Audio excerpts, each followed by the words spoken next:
Okay. Right. Coming back in a moment. Coming back to Tai Chi 8, which we just did the commencing, rolling arms, and wild horses parts, its main. Let's do brush, knee and step.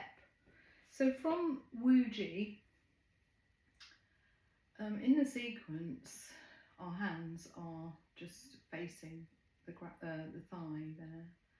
And what we do is we actually lean into the right side and we take both hands as if they're lifting a ball or something, so that the palms are sort of together. So lifting the ball just to the side, and then we move our waist as if we're looking, gazing over our shoulder, and we just outstretch the back hand a little bit. And some people like to think of the moon sort of setting there, or gazing at the moon. Then as we start to twist back, we're going to make a lift of the knee, brush that knee, and at the same time bring your hand into your ear and stepping forward or to one side, whichever your knees allow, heel to the ground, doesn't have to be a massive step forward, and this is where we press the air forward, and then just let it all come back. And the last movement is up onto the right leg, so take the weight on the right leg and then pressing down on the left leg. Hands come back to Wuji. So I'm purposely just doing it slow. I know that you all know this, but we're just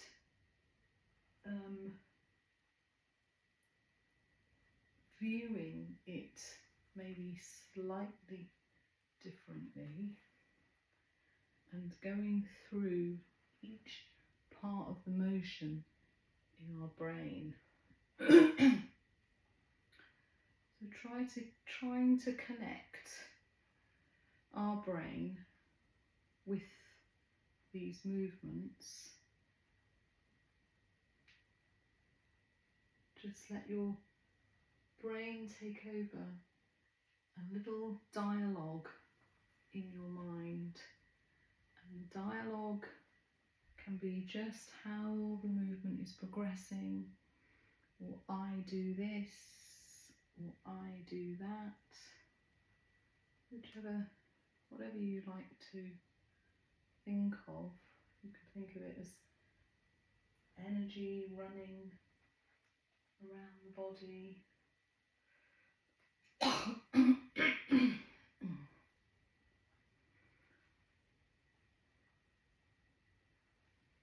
Really get into the movement, slowly settling into a rhythm, if you like.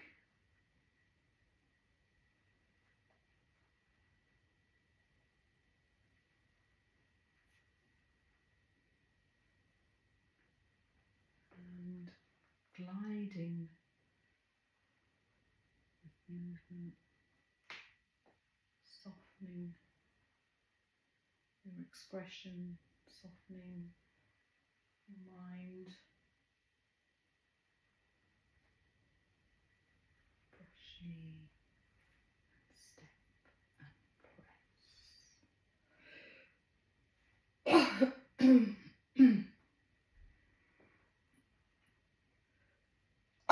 Oh dear. I don't know whether I'm sneezing or coughing or something.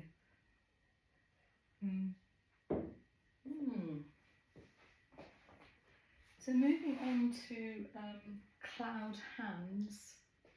So we go to the right hand side of your space, because we're going to do 3 small step and close, step and close. And the arms the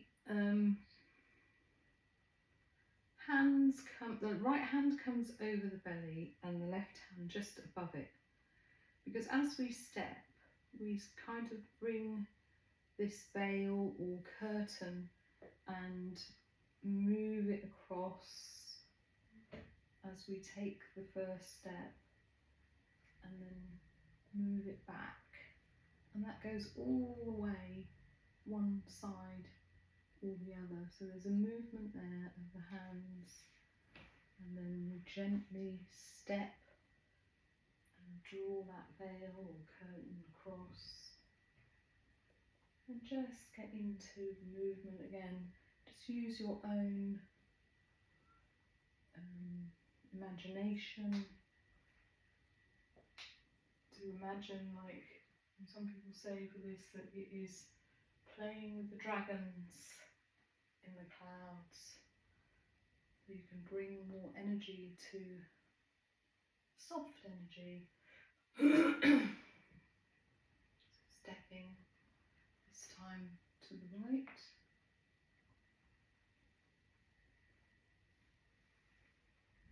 All the way to the left. Exchange. Step.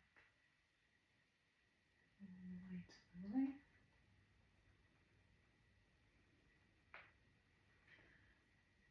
So trying hardly to listen to my guidance, just falling into your own rhythm.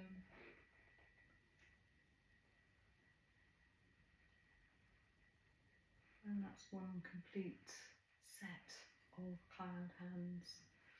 So we're going to actually do that again, because that was just like a little practice for you.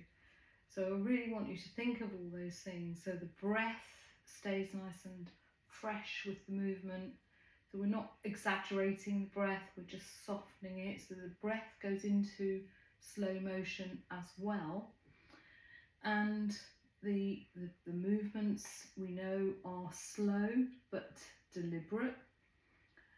And the intention or the link between brain and movement is the third aspect. So this intention or deliberate thought, I want you to really make that part of this practice. So go to the right.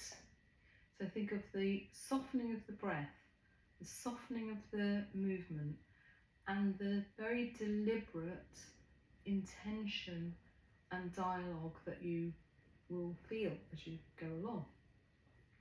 So to begin, placing the right hand by the navel and the left hand just above it.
And moving now to the right.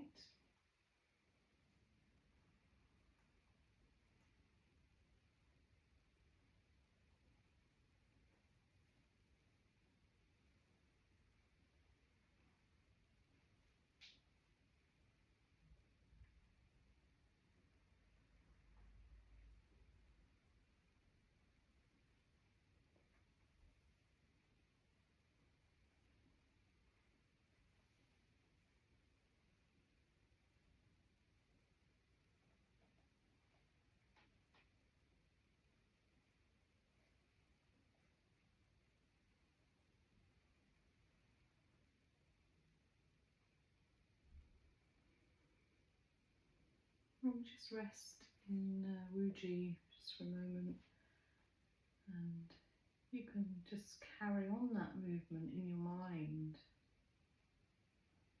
Just allow your mind to just take that movement, soften the body, the breath, soften the movement, and with deliberate thought and intention, link your brain into those movements. Strengthen the pathways with your thoughts.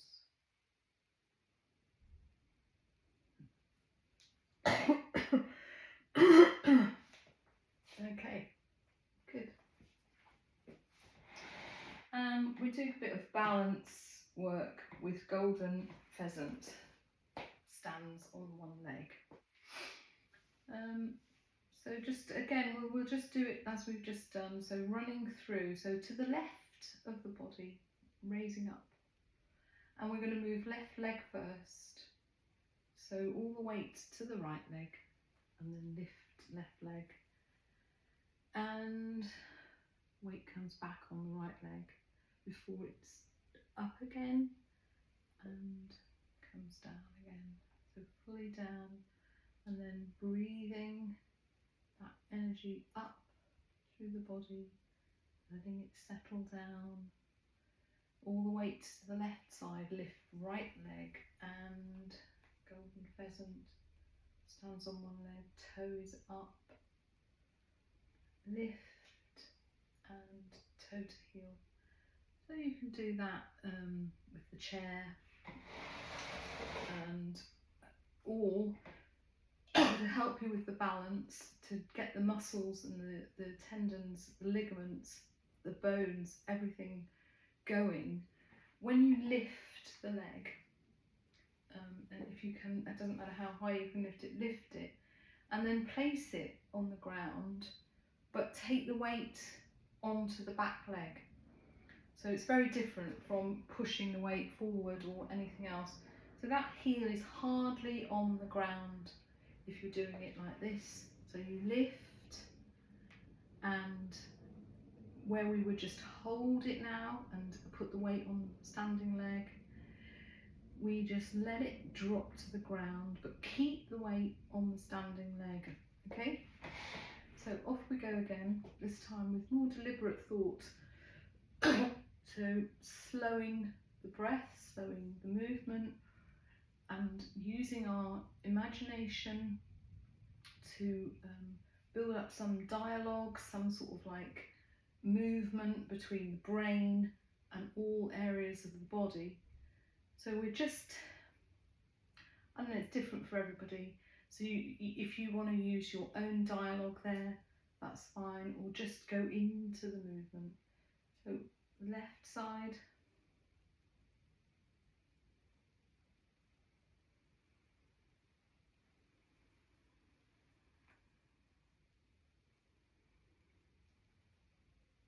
hold the position on the standing leg.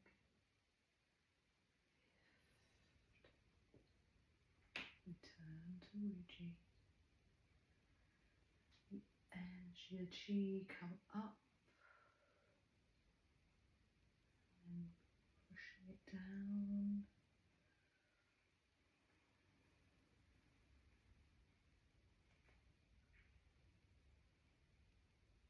Weight on the standing leg.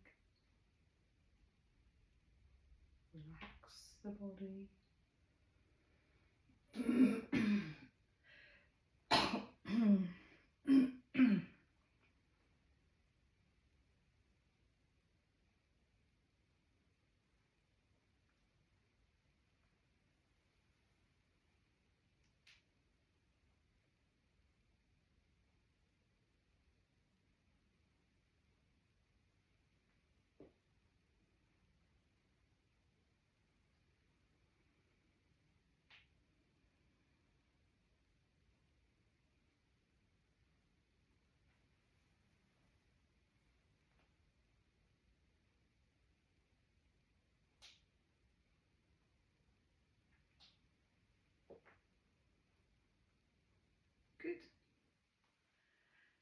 just rest in Wuji and just allow your brain to just keep visualizing that movement.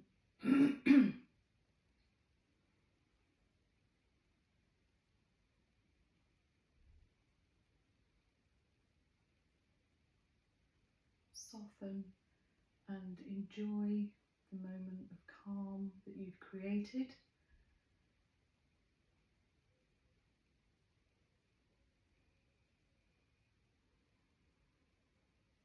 And rest.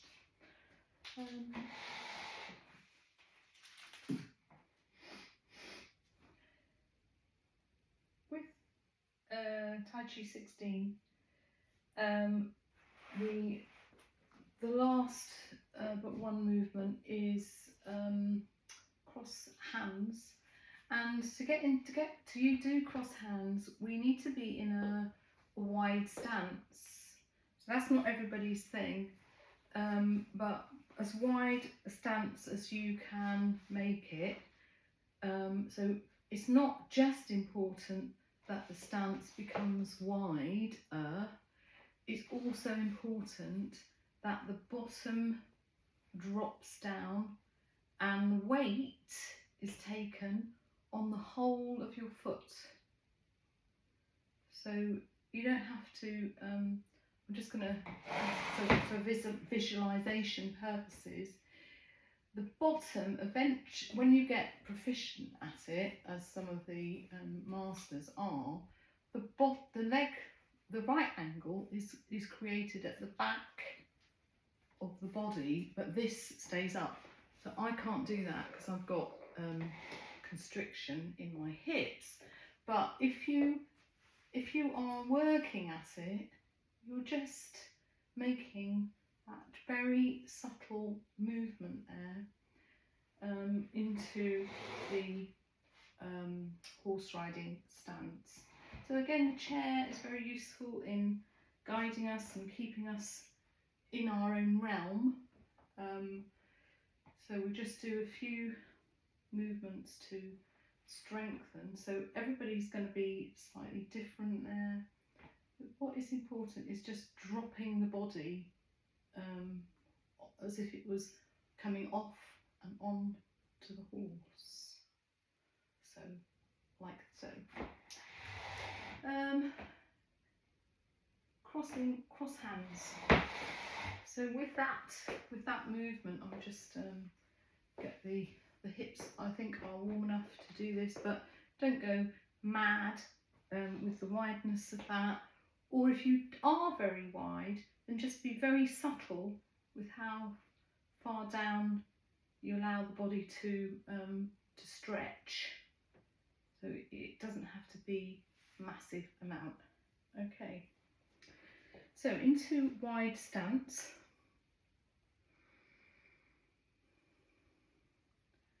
And we take the hands, palms down to shoulders height. And then as we breathe out and let the body drop down, bring the hands together, cross the left hand over the right. And then as you can either stay down on the horse if you want to, or if not, just come back off the horse, lifting, turn the hands and back onto the horse. I'm going to go the other side now, so up off the horse, this time back onto the horse, right hand over left, in front of the body, and then opening them up, turning them over and stretching them forward. We breathe in, turn the hands and breathe out. So there's a lot of breathing involved there, and I think that is what makes this a lovely movement. So we're breathing in. You hardly have to go down too much, but just keep the breath nice and soft and alive. Turn the hands and outstretch them, uncross. Breathe in. Turn the hands push down, as if you're pressing down onto a weight.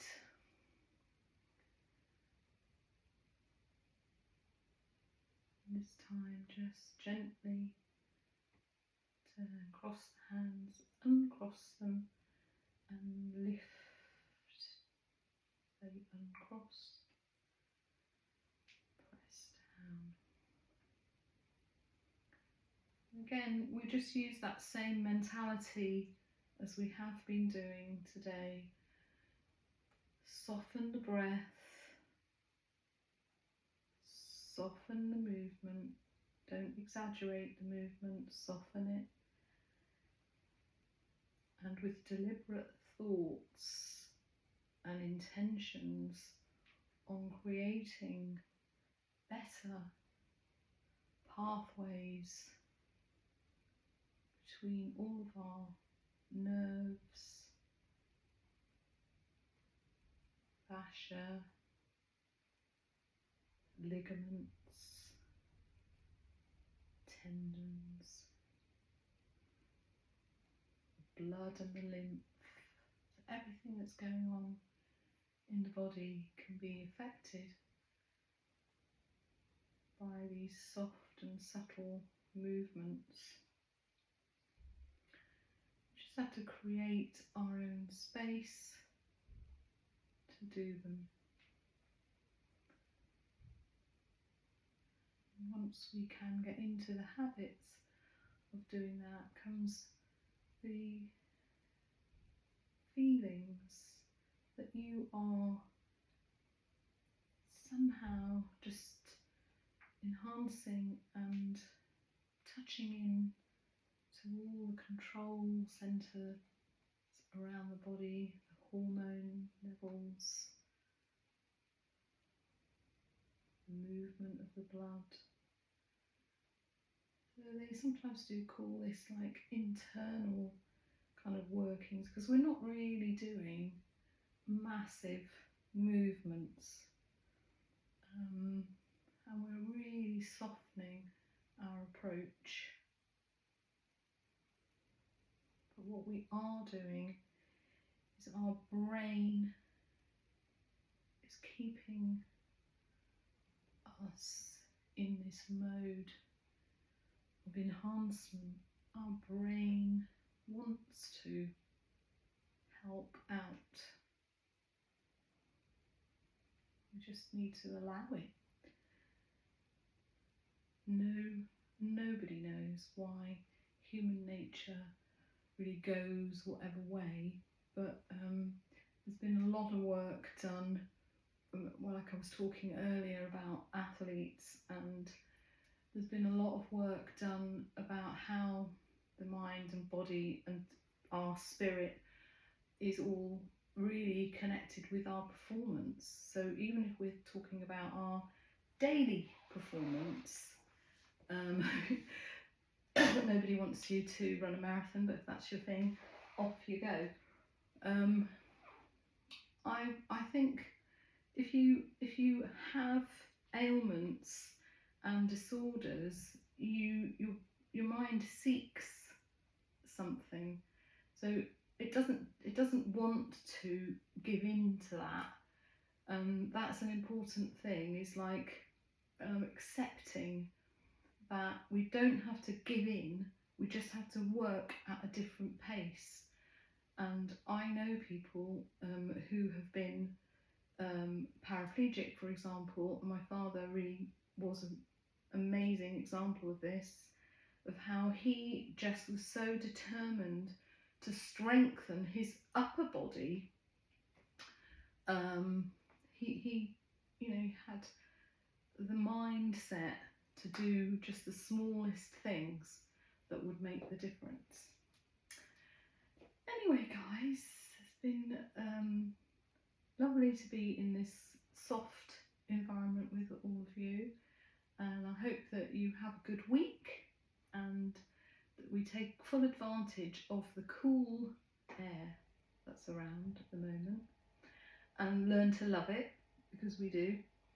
And then when the hot spell comes next week, we can work with that as well and have very much more considered movement plan, as they say. It won't matter if we don't move for a few days, I'm sure. Okay, I will see you all next time. Thank you so much, everybody, for supporting the group, and we will carry on as we can. Bye.